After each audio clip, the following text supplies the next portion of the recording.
Yo, what's up, guys? Me, tnjugo, back again. This time, with a good friend here. Got Mr. Spider 2 Man. Yo, what's going on, everyone? Been a little while. And we're clearly, you can see the title, we're clearly talking about Across the Spider-Verse. Oh, I thought we were talking about the burger. Yeah, this is. Yeah, This no, not we're short gonna get to video. the burger. We're gonna get to it. This is not short video. We're not gonna talk about how the burger's 10 out of 10 and we're out of here. No, no, no, no, no, no, no, Quick no, short no, no, video. no, 1 no, million, no, 1 no, no, million no, views. Here no, we no, go. no. We're gonna get to 1 million views, but then spoiler, we don't talk about the fucking burger, but it was good though. This movie right here, right? This movie right here, like this movie right here. I can't see. You can see you just gotta open your eyes a little. Easily, 12 out of 10. Well, what are your quick thoughts, Mr. Spider 2 Man, on this film? I mean, Also, no, I don't don't. spoil it yet. By the way, just like give a spoiler-free review real fast. I mean, what more can I say? Like animation-wise, they clearly have like amped it. They upped it. Like first like 10 minutes of the movie, and then just so much like color patterning and like everything, and like clearly you could see the dedication and the work that they wanted to do with this movie. Yeah, And you see growth in these characters now that they're older a little bit, and time has passed, and it just with the troubles of with Miles and his own life, and with Gwen and her own life as well, and it's like these two people come together. It just makes something so fantastic. Like it's a fantastic movie. As your guy here said, 12 out of 10. I mean, I'm like obviously, it's a perfect movie. I mean, what else can you say about this movie? Like what else that has been said can be said about this movie? It's fantastic. yeah, pretty much exactly what he said in the terms of like everything. Everything is just like perfect. Again, I love the soundtrack again since the last movie. I feel like it's obviously it doesn't have like a song like Sunflower to like boost it and shit like that, but it's still the soundtrack is really good. One, two, the animation is like somehow some way they've topped what they done in the first film with the animation and how it's all done with even more animation styles and more different animations for different Spider-Mans as well as different universes and a whole bunch of other myriad of beautiful things that happen, as well as the dialogue. The dialogue's really, really good in this film, where it just connects. Like the animation, at least the way I said it was like the animation and the dialogue literally like intersect. It's like they get a big old hug, a big old kiss to each other, and in terms of what they do, and it's so beautiful on the way how it's done. And I'll get into more of it, and I guess on the spoiler side, but yeah, if I was saying anything, I would say go ahead, go watch the movie, go have fun. If you're not really interested into like animation or maybe even Spider-Man, I think you could have a really good time watching it. And yeah, I guess that would be it for like the spoiler-free sec. So what do you want to talk about spoiler? I think what held the film back was mainly of like what is of the Spider-Verse, like the Yeah, Spider-Man people. Obviously, we're excited to see so many people. My main one was Unlimited Spider-Man and Spectacular Spider-Man, but yeah, mostly Unlimited Spider-Man because we haven't like seen anything from him in like I want to say 25 years or something crazy like that. Like Unlimited Spider-Man was just left on a super ending like that MTV show with fucking Neil Patrick Harris. But Spectacular Spider-Man has some dialogue. I was in there like woo. I was only one because as I am Spider 2 Man, that is me. I'm in the film. Go watch me. he is. But He is. I can vouch for that. as you mentioned about the dialogue, right? I'm not gonna call it perfect because that doesn't make any sense. I will call it like you are a part of it. Like it's just so smooth, and like it just characterization of the characters and what they say fits Yeah, what film makes it to be for each one. My boy Ben Riley was a little weird. He was a little too edgy for the me. Edge Lord. You Yeah, know. little too edgy. The 90s. It screamed the 90s, so that was funny.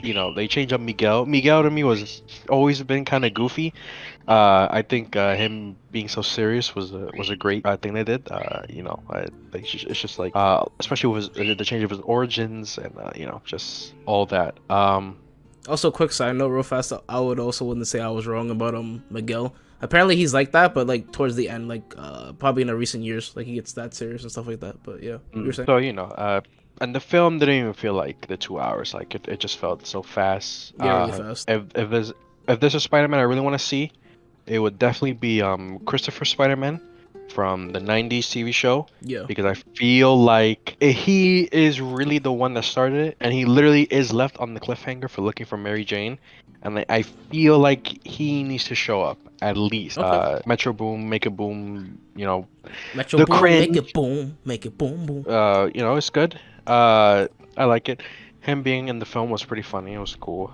Just a lot of good things about it. Just a small nitpicks. I mean, but obviously, like, it doesn't really matter. It's just my own thing. But other than that, ending was crazy. Prowler ass motherfucker.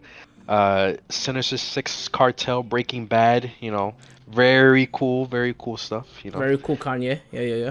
Hopefully they don't delay it, and if they do, then that's okay. Make the film even more perfecty. Or just like Stormer to, I'm not even gonna say that. Well, anyways, anything else? No, I think that's it for me. I think I said everything. That's it. How about Okay. you? Yeah. For me, like I said, with like, I guess I'll expand on more upon what I was talking about with the dialogue and animation. I think it was done well the most with Gwen and her father and stuff like that. Like the dialogue and the animation, like you can tell if she's depressed, sad, or mad, or feels like pretty bad. The colors become more dark and become more blue. And with the father, it's really interesting because he has like a little bit more brighter colors, not as bright or as polished or finished. Because what happened, I guess, with Peter is still like sort of eating him up to a certain degree. But when they come together and everything's like fixed and resolved, you see them come together like a perfect right portrait, and the background isn't like messed up, or the background isn't darkened, or the character isn't darkened. It's all themselves at that point, and like you're in the moment type of things like that.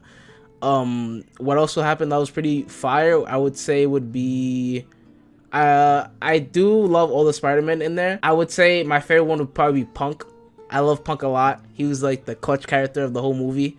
He did so much good stuff. He apparently did you know that when he was like messing with the stuff tearing apart, he was actually making a watch for Gwen.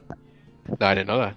He was actually making a watch the whole time. I thought we both thought he was being like more like rebellious, and then I found out like he's actually making the watch so that he gives it to Gwen later in the movie, as well as he helps out Pete. He's like almost like a not a red herring. What is it called? Like it's like a fake out of like Miles thinks he's like a bad guy, or not a bad guy, but like he's like a meathead or a dickhead, and he just does stuff to be cool. And it's found that like he's been trying to help him the whole time. He's telling him like, yo, you're not gonna like this. You're not gonna appreciate what's going on here. You probably don't want to be here.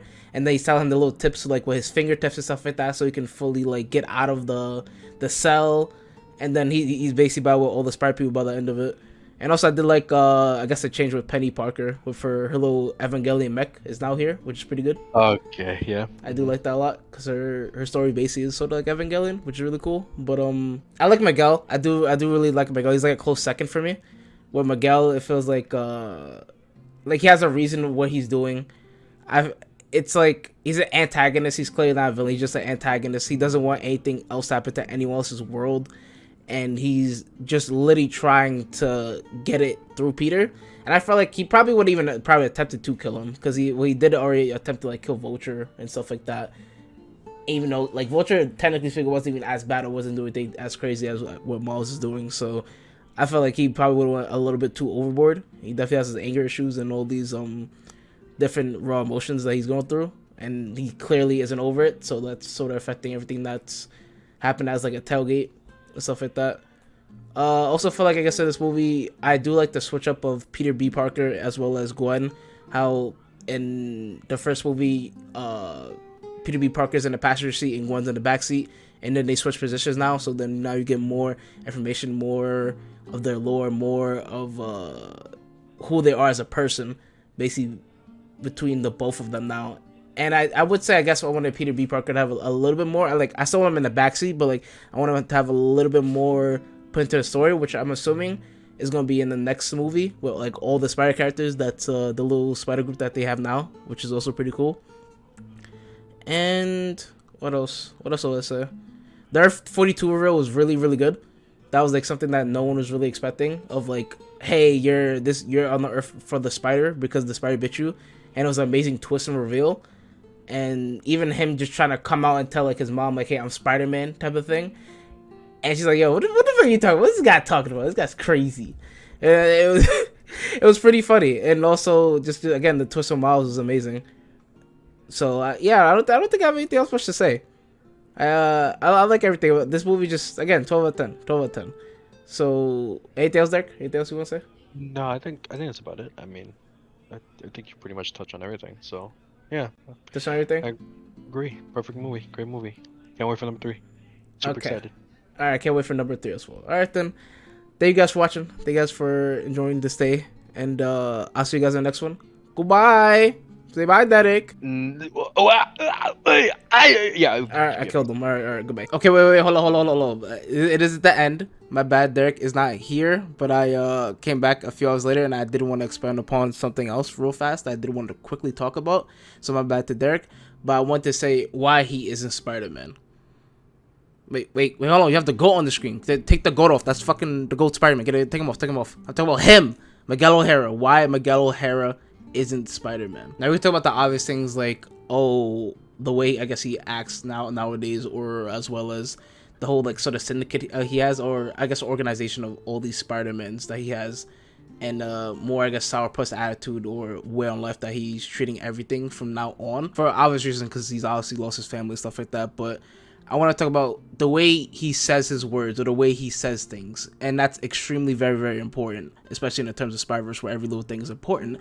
But with Miguel O'Hara, the way he talks about himself, like he says, I'm different from the others, I'm not really like them, and then in the same breath or the same scene, he proceeds to like put something in his veins to like really control, I guess, his spider like abilities, or to more or less calm down his spider like powers, it seems like.